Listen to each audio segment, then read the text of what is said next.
Harleen, ilang beses nakalabas-masok si Dera ng NBI facility at natukoy ba yung mga kasabwat nito, yung mga opisyal doon sa detention facility at umamin ba itong mga ito? June, pag-amin nga ni Dera sa Senado ay 4 na beses umano siyang naglabas-pasok sa NBI Detention Center. Pero para sa ilang senador at hinala nila ay hindi lang 4 na beses na nakalabas si Dera. Samantala, June, nagturoan naman yung mga sinasabing bisor ni Dera doon sa NBI facility kung sino ang nagpahintulot sa kanya na makalabas ng kulungan. Sa pagdinig ng Senate Committee on Justice and Human Rights, kaugnay ng umano'y sabwatan ni Jose Adrian Jad Dera sa ilang kawani ng National Bureau of Investigation o NBI, matapos mahuli sa labas ng NBI Detention Center, inamin nito na nakailang labas-pasok na siya sa NBI facility. 4 na taon nang nakakulong si Dera dahil sa kasong murder at kapwa-akusado sa drug case ni dating Senador Laila De Lima. Isa lamang anya sa kanyang paglabas sa NBI facility ang may court order o yung may pahintulot ng korte na inilabas noong December 2021 at sumailalim siya sa operasyon noong January 2022 sa Manila Doctors Hospital. Pumunta rin anya si Dera sa Calatagan, Batangas pero hindi na umano niya matandaan kung kailan. Ayon kay NBI Director Medardo de Lemos, hindi nila alam ang naging paglabas-pasok ni Dera hanggang sa nahuli ito noong nakaraang buwan. Tagaytay,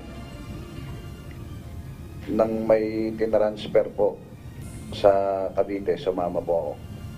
anong sabihin sumama ka? Nakisabay ka, gano'n? Joyride. Opo. So, tinransfer sa Cavite, sumama ka kasi siguro fresh air, gano'n. Ayun, March. Sa March, lumabas siya, nag-joyride, hindi kayo na-inform director. June 15, nagpunta ng Infant, pagkatapos, tama ba Infant? Tapos nag-restaurant. Sa Opo. restaurant yon? Sa Makati po. Ayun, ito rin yung mga kasama mo. Opo. Yes po. Sa Tagaytay sila rin. Yes po. Ayun. Nag-restaurant kayo sa Tagaytay? Bulalo? Sa Bulaluan po yun. Oh, sorry. Pero hinala ni Senator Ronald Bato de la Rosa, hindi lamang 4 na beses na nakalabas si Dera. Batay din kasi sa pagdalahad ni Dera, lumalabas na 6 na beses siyang nakalabas ng pasilidad. Magsasabi po ako sa bisor, tapos ang bisor po magsasabi po sa hepe. Sinong bisor? Bisor Randy Godoy po. Siya na po ang magsasabi po sa hepe po. Sinong hepe? Si Chief Piuto po. Ha? Chief Piuto po. Sasabihin po kung okay po o hindi po. Without any consideration. Wala kang binibigay na pera, basta yun lang. Magpaalam ka, labas na lang. Opo, wala po. Ikaw lang? Opo, Anong meron ka? Bakit special ka masyado? wala naman po, Your Honor. O pwede ba wala? Pero nagturuan ang tinuturong bisor ni Dera na si Randy Godoy at ang dating hepe ng NBI Security Management Section na si Adrian Piudo kung sino ang nagpahintulot na makalabas ito sa NBI facility. Kasama umano si Godoy sa nakitang kasama ni Dera na kumakain sa isang restaurant sa Makati City bago arestuhin ng NBI. Hindi po ako ang nagbigay ng approval. Sino? Yung chief po namin. Ang request po kasi hindi lahat po dumadaan din sa akin. May instances lang po na sabihin nila sa akin, ipino-forward ko naman po. Pero minsan, sa lawyer na po sila nagsasabi ng request, diretso na po doon sa opisina. Tinatanong ko po si Sir Randy Godoy kung ano ang dahilan. So, ang normal na, ang dahilan lang naman talaga lagi sa pag lumalabas, magpapagamot. Magpapagamot sa restaurant? Magpapagamot na mag-date ng girlfriend? Ganun pala? Is that extreme medical emergency? Taba-taba nga niyang detainee mo?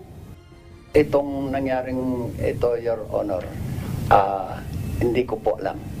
Hindi po nag-request si Judge sa akin. Pero kasama ka daw sa restaurant.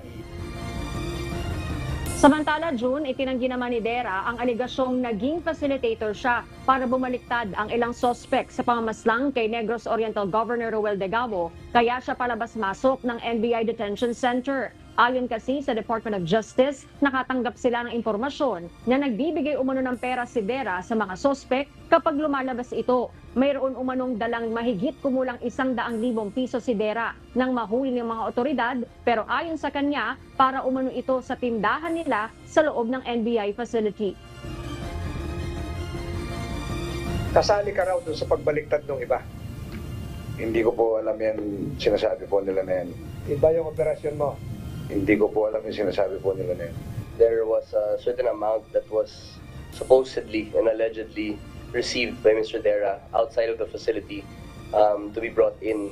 However, I believe, Mr. Chair, that we have the same source of information, and these are yet to be validated, which is why we endorse the same to the NBI.